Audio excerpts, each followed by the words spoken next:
आताची सर्वात मोठी न्यूज। अजित पवार करणार भाजपचा गेम, हा बडा नेता करणार राष्ट्रवादीत प्रवेश। पिंपरी चिंचवड महापालिकेच्या 2017च्या निवडणुकीत भाजप विरुद्ध राष्ट्रवादी काँग्रेस असा सामना बघायला मिळाला होता। पुन्हा एकदा अशीच राजकीय परिस्थिती निर्माण होताना दिसत आहे। याला कारण आहे माजी आमदार विलास लांडे यांच्या राजकीय कोलांटी उडीचे। लोकसभा निवडणुकीच्या निकालानंतर अनेकांनी अजित पवार यांची साथ सोडून महाविकास आघाडीत सहभागी होण्याची भूमिका घेतली होती।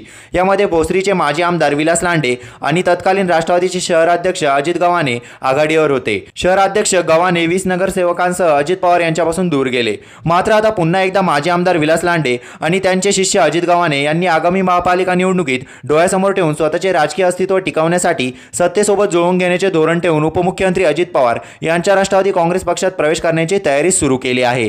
याबद्दल स्वतः विलास लांडे यांनी माध्यमांशी बोलताना सूचक वक्तव्य केलं आहे।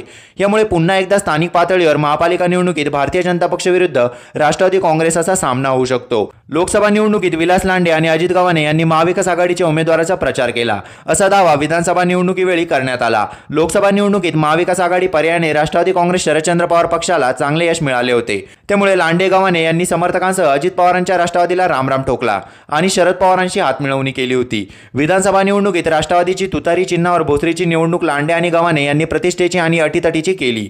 मात्र भाजपचे आमदार महेश लांडगे यांनी सलग तिसऱ्यांदा विजय मिळवला आणि वर्चस्व कायम ठेवले। अशाच नवनवीन व्हिडिओ बघण्यासाठी आपल्या चॅनलला लाईक आणि सबस्क्राईब करायला विसरू नका।